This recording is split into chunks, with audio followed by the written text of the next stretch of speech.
மகாபிரிவாச்சரணம். முருகனுக்கு பல பெயர்கள் உண்டு. ஒவ்வொரு பெயருக்கும் ஒரு அழகான பொருளும் உண்டு. அதை இன்னைக்கு நம்ம பார்க்கலாமா? முருகனுக்கு அக்னிகர்ப்பன் அப்படின்னு பேர். எதனால் அப்படின்னா, சிவபெருமானின் நெற்றிக்கண்ணில் தோன்றிய தீப்பொறிகள் கருவாக அமைந்ததால் அக்னி கர்ப்பன் அப்படின்னு சொல்றாங்க.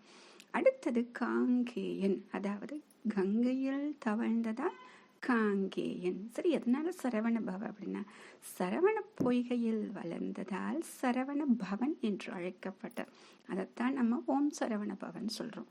ஆக இந்த 6 தீப்பொறிகளும் 6 குழந்தைகளா மாறிச்சு இல்லையா?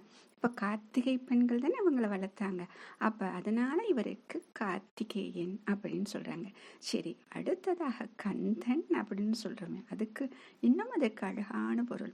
அதாவது பார்வதி என்ன பண்ணாலாம், தன்னுடைய குழந்தையை காண வந்தவள் அன்போடு குழந்தைகளை ஒன்று சேர்த்து அணைத்தார்.